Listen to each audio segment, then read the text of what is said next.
लालची लकड़हारे की कहानी। एक गांव में रामलाल नाम का एक लकड़हारा रहता था। वो अपनी जीविका चलाने के लिए गांव के पास के ही जंगल से रोज लकड़ियां चुनता और उन्हें बेचकर कुछ पैसे कमा लेता था। इसी तरह उसका गुजारा चल रहा था। कुछ दिनों के बाद रामलाल की शादी हो गई।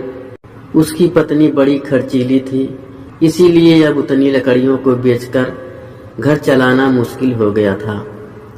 ऊपर से रामलाल की पत्नी कभी नए कपड़े खरीदने के लिए तो कभी किसी दूसरे चीजों के लिए रामलाल से बार बार पैसे मांगती थी।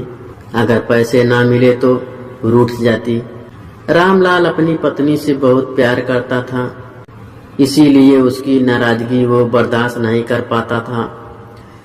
रामलाल ने ठान लिया कि वो अब ज्यादा लकड़ियां इकट्ठा करके बेचेगा ताकि उसकी पत्नी को रोज रोज पैसों की कमी ना हो।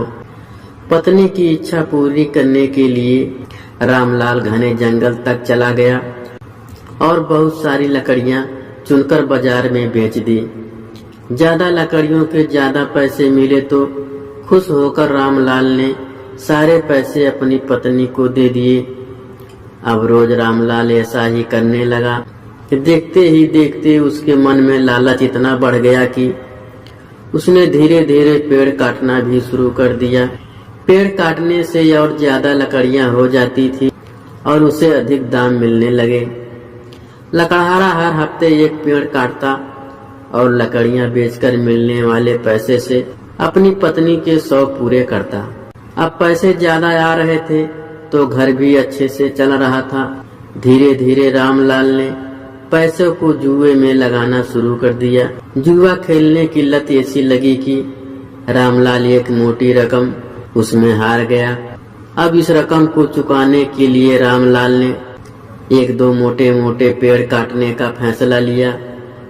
जैसे ही रामलाल ने जंगल में जाकर अपनी कुल्हाड़ी को एक बड़े से पेड़ पर चलाने की कोशिश की तो उस पेड़ की टहनियां ने हमला कर दिया। रामलाल चौंक गया, फिर उसे पेड़ की एक टहनी ने लपेट लिया। रामलाल कुछ समझ नहीं पाया कि यह सब क्या हो रहा है। तभी पेड़ से आवाज आई, मूर्ख, तू अपने लालच के चक्कर में मुझे काट रहा है। तू सारे पैसे जुए में लुटा देता है और फिर पैसे लौटाने के लिए पेड़ काटने आ जाता है। तुझे पता है कि पेड़ कितने कीमती होते हैं। हमारे अंदर भी जान बसती है और हम तुम इंसानों को जीने के लिए हवा धूप से भूख को शांत करने के लिए फल देते हैं, लेकिन तू अपने स्वार्थ के लिए हमें ही काट रहा है। पेड़ ने कहा, आज तू रुक, यही कुल्हाड़ी मैं अब तेरे ऊपर चलाऊंगी। पेड़ की टहनी कुल्हाड़ी से रामलाल पर वार करने वाली थी कि वह गिड़गिड़ाने लगा। उसने माफी मांगते हुए कहा, मुझसे गलती हुई है, लेकिन मुझे सुधरने का मौका दो। अगर आप मुझे मार दोगे तो मेरी पत्नी का क्या होगा? वो अकेली पड़ जाएगी। आज से मैं किसी पेड़ को नहीं काटूंगा, यह प्रण लेता हूँ। यह सब सुनकर पेड़ को रामलाल के ऊपर दया आ गई। उसने रामलाल को छोड़ दिया।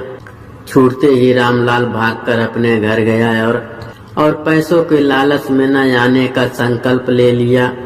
कहानी से सीख, लाचार में आकर पर्यावरण के साथ खिलवाड़ नहीं करना चाहिए। हमें ऑक्सीजन पेड़ से ही मिलती है, इन्हें काटकर हम खुद अपने जीवन में संकट को ला रहे हैं।